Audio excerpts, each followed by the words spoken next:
So let's kick it off then. We're going to talk about preparation today. Yes, we are, Christy. And I think that most salespeople fail where they fail to prepare. I think it is the biggest reason for lack of sales success. I think the hardest part of selling is doing the preparation work. And I think that if there was more focus put on it, it'd be so much easier to sell. Most people aren't willing to do the hard prep work in order to make the selling part easy. You know, I was talking about this recently. The selling part, the actual exchange of the information, that's the easiest part of the entire process. Right. And you can even tie this into the 80-20 rule, and I've done that. The Pareto Principle, 80% of your profit is going to come from 20% of your customers, 80% of your revenue is going to come from 20% of your products, you know, all that. But 80% of what people are talking about is not related to why your customers are buying. 80% of the material that is on your shiny pieces of paper and your brochures and your marketing material does not correlate with why your customer buys. Right. So you spend the majority of your time reciting figures, facts, features, benefits, data that maybe only a very small portion of it actually correlates to a buying decision or a sale.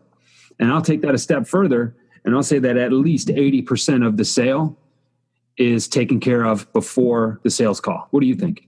I would agree with that wholeheartedly. And I think it goes even further than that. There's what you do for the sales call or for the interaction with that particular client. And then there's what you do to prepare the rest of your life to be successful in that as well. The prep for the sale, and then there's the personal prep that you have to do to appreciate that you're moving everything forward in the right way. That's a dimension I was not expecting to go with right here, and I love it.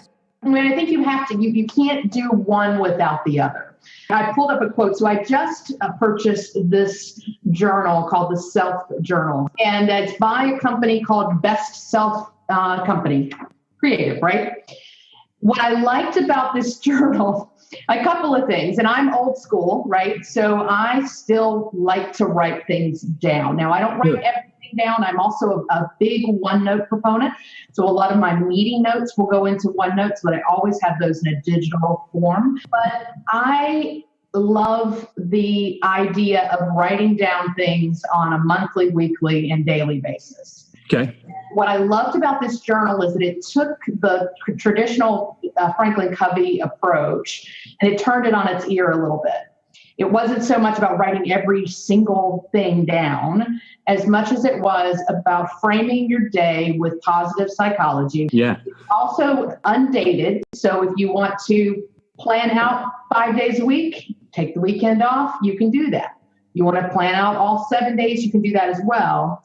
And it forces you to do a weekly plan. So what are your habits? What habits are you wanting to develop on a weekly basis? And how are you going to go about that process? What are your goals for this week? What are you going to focus on, either short-term or long-term? You decide. It's all very flexible. And it's built in a 13-week program. So each journal is meant to be 13 weeks. And one of the books that I love for personal preparation is the 12-week year. I think we've talked about this briefly before. A little bit.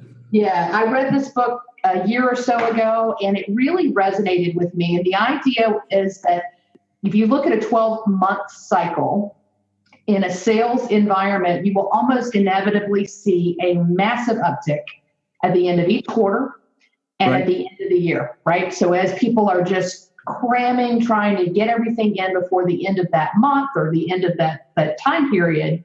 And so you end up with this wave-like graph on your sales performance. Oh, right. It's the end of the month, so I better make sure I close some deals. Exactly. Right? And in sales, end of the month, end of the quarter, end of the year, there's always this swoon, if you will. That's right. And most traditional organizations will do an annual plan. Mm-hmm.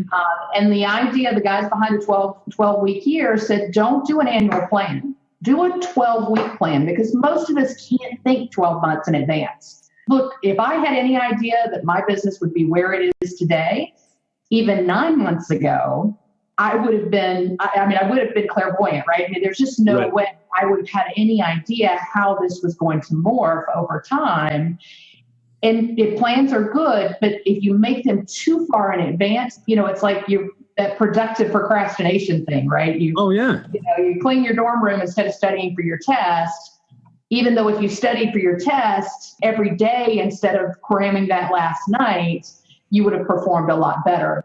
The same concept goes for the 12-week year.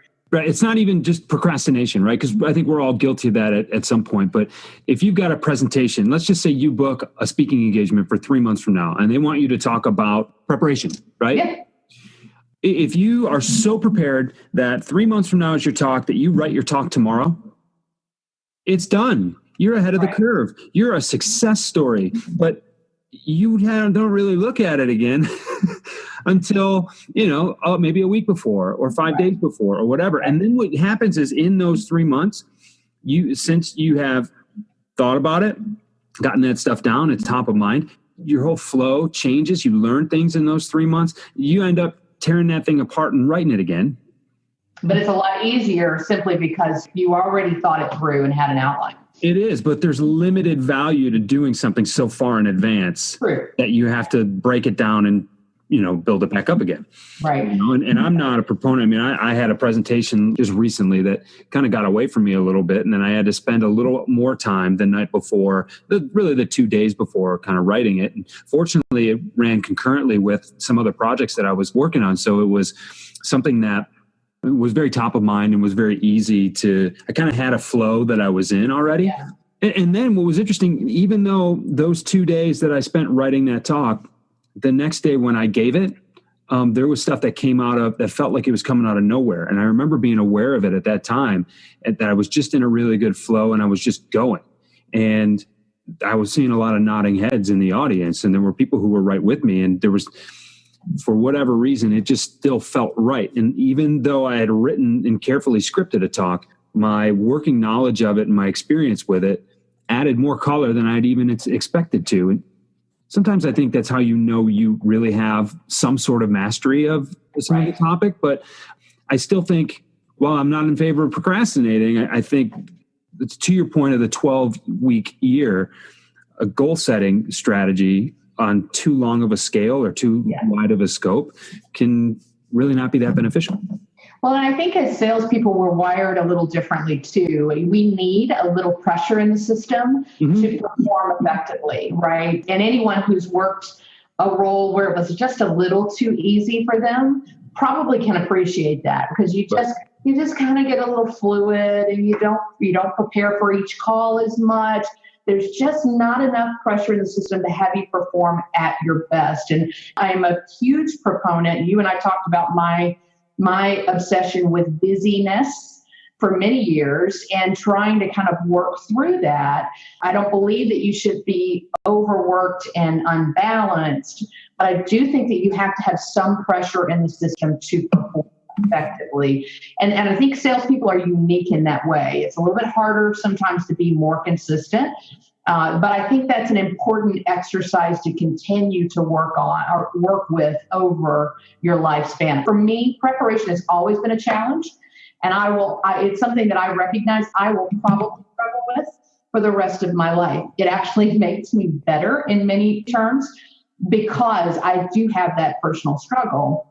Consistently doing something on a daily basis makes a big difference. So this self-journal has really spoken to me. Essentially, a day looks like this. And I sit down and I write down, what am I thankful for today? As I wake up, what am I thankful for? And here are my appointments that I'm setting up. And here are like my little notes or tasks or things like that. Mm-hmm. Here are the goals I'm setting for the day.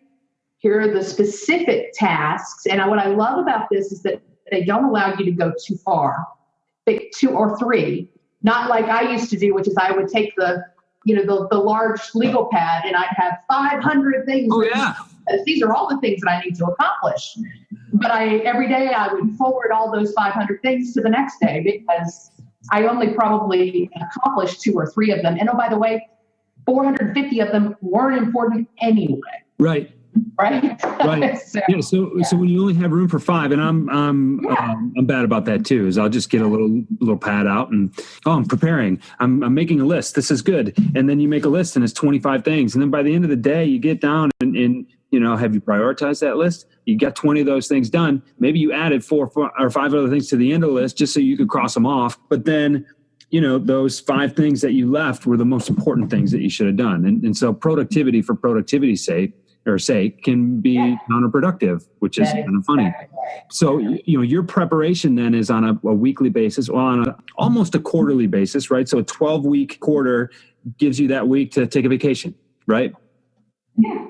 So you've got quarterly, monthly, weekly, and then every morning your discipline is to wake up, your tea's brewing, you got the water to 180 degrees, you got the bag in there for 3 minutes. Yep. Because you got to follow the directions, otherwise somehow tea gets all screwed up, right?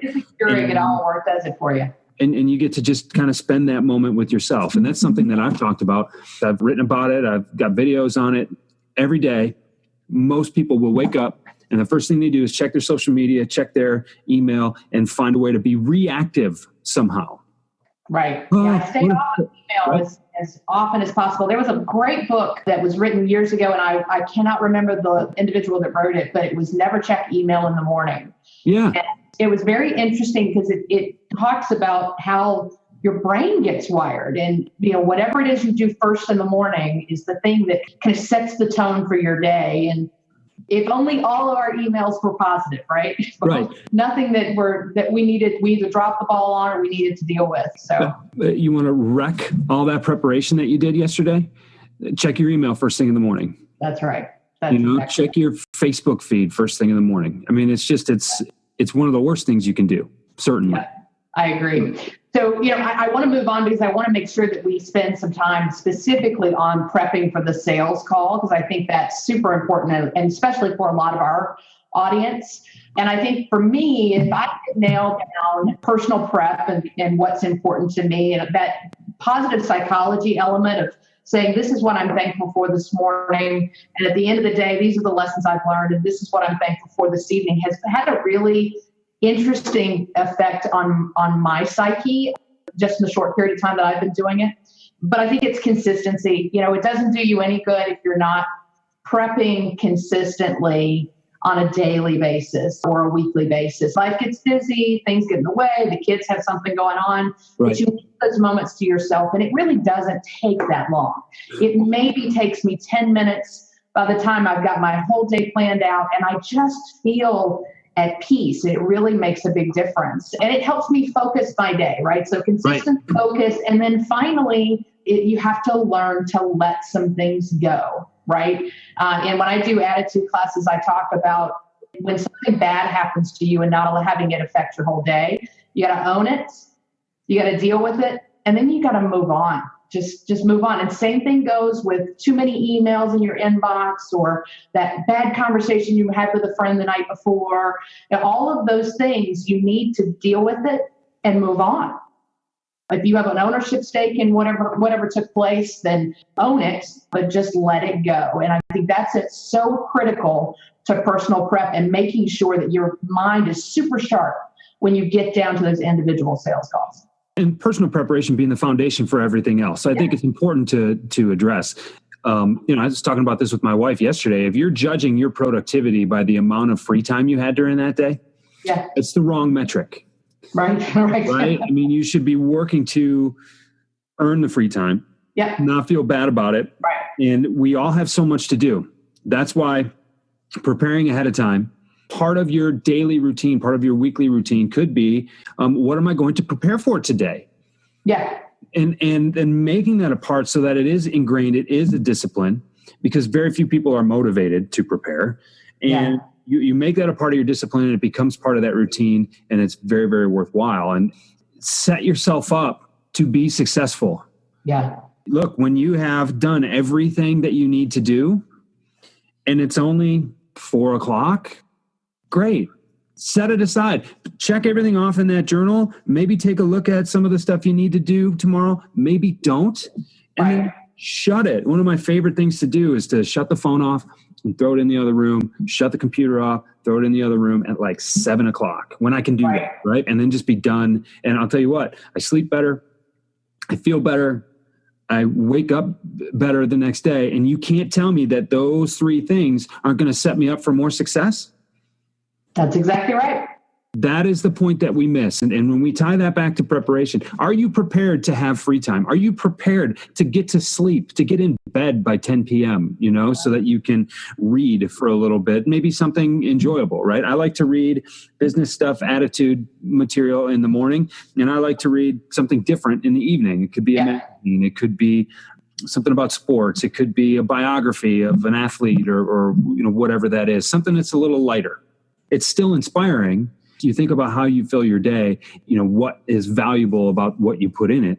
And It's just something that people overlook because we are so busy. So if you're listening to this and you feel you're overwhelmed, what you need to do is sit down, understand what is really important, focus on those tasks that are really important. And there's probably not more than 4 or 5 of them in any given day. Yeah. Then you need to complete those and be ready to do it again the next day. And it's not going to happen overnight. We want this instant gratification. This has got to be a discipline of a week or 2 weeks or 4 weeks before you can really get things going. And then you can start looking at things 12 weeks at a time, like Christy Walters, the expert on the 12-week. Yeah, I don't think I would call myself the expert. I, too, am still learning my process. How long's it been since you've been making it? I don't know. Well, let's see. You read the book a year ago. How many journals do you have stacked up in your office? But this journal actually isn't connected to that book, believe it or not. But the concepts are the same, which is why when I saw the journal, I thought it was very interesting the way that they approached their personal productivity. So I've only been using this for about 3 weeks, but it's just been interesting in how it has changed both my psyche, my positive psychology, and just those elements, because I had been thinking about journaling in general, which is a lot of what we do in our daily work, right? I had been thinking a lot about gratitude journaling, and I had been thinking a lot about organization. So I almost picked up the journal more for the gratitude journaling element of it than I did for the personal organization. But the fact that it combined those elements together was really fascinating to me. And it did it in a way that made sense to my brain. And that's not true for everything.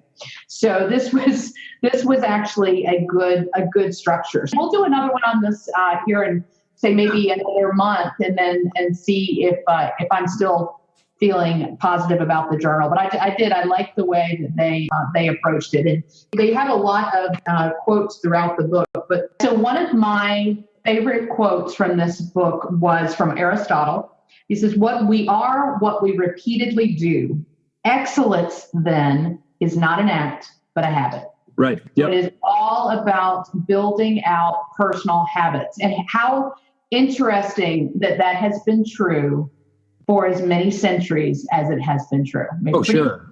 The existence of man, excellence is a habit. You have to do something consistently and persistently over time. In fact, I had a sales manager, one of my favorites, Bob Mosler. I'll give Bob a little shout out here. Hey, Bob. Bob was actually the sales manager that gave me the Little Red Book of Selling many, many years ago. He used to say that you have to be consistent and persistent with accounts if you want them to feel like you are always there. So in our circumstance, we were doing a lot of strategic account management. Our accounts were all over the country. So you had to create this perception that you were always there. Mm-hmm. He was able to do that in a way that it was almost magic. Right. And it was just consistent, persistent communication with them.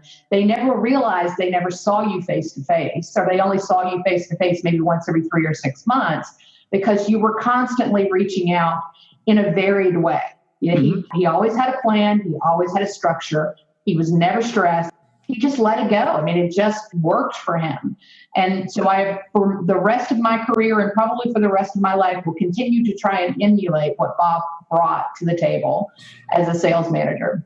Disciplined mediocrity will outperform irregular brilliance. That's right. Yes. So that's like the Heinz Ward quote I think I gave last time. Yeah. Hard work will beat talent anytime talent doesn't work hard, right? That's part of it. We get caught up because the people that we look up to, the people that we choose as our mentors, we see them at their point already of mastery. And so sometimes I think when we look up to that, we're pulling out the wrong lessons.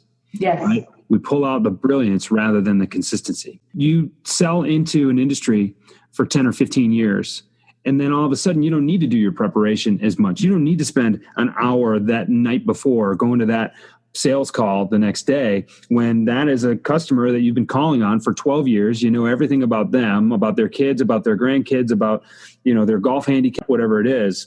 Your prep work is, you've done 12 years of prep work. Yeah, right. And as a new rep, you're riding with your sales manager. You go to call on one of her accounts. They sit down, they have a conversation that doesn't go anything the way that you think it's going to go. And you walk out of there. And if you've been doing it long enough to pay attention to the right things, you'll notice that there was a ton of selling going on without a formal pitch ever being made. Sure. And then you walk out and you're like, how did you do that? I've been doing this for 12 years. Yeah. You want to know how you can do this 12 years from now? You read this book. You listen to this podcast nowadays, right? You do your homework. You make sure that you research as much as you can. You take notes. Preparation is not just that 15 minutes before the call. It's not just the half hour the night before the call. It is, what do you do on a daily basis for the duration of your career? 10 years from now, 15 years from now, 10 weeks from now, to be ready to take advantage of an opportunity when it makes itself present.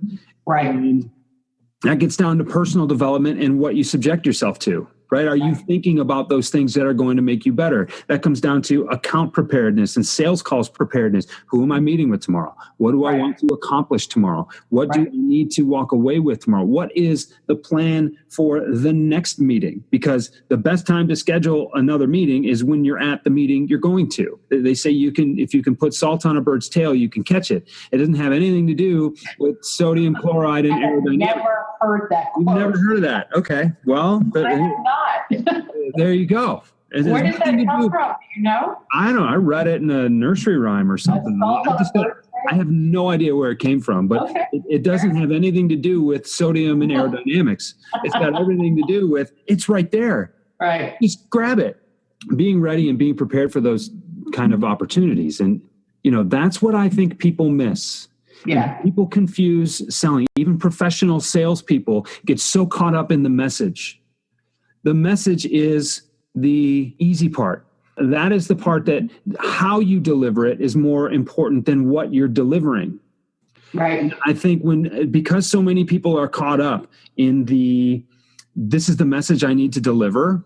That's why so many of those messages are bland. So many of them are ineffective. You're delivering the wrong message to the wrong person. And you're just another guy then, or a gal, who is forced into, oh, well, what about this? Or, well, wait. And now, because you didn't deliver the message correctly in the first place, now you're just another salesperson who's got objections to overcome like anybody else.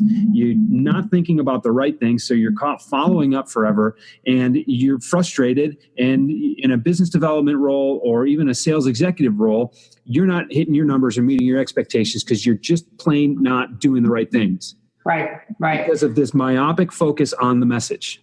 The message is secondary. I get a little passionate about these things. I think you should. Absolutely. We have both been in sales for a very long time. And I suspect, you and I haven't had this conversation, but I can tell you that I have had experiences where I walked into a client and I regurgitated everything that was in my message reel for my product or for my company. And those sales calls didn't go so well. And then I had gone on sales calls where I sat there and asked questions and talked to my clients. And at the very end, I said, well, you told me that A, B, C, and D was important to you. And I can understand that these are the reasons why. And oh, by the way, I happen to have the most perfect product to help you deal with A, B, C, and D. Right. And those sales calls went exceptionally well. But that 80-20 rule we were talking about earlier also goes for if you're talking 80% of the time, then your client isn't talking nearly enough. Right.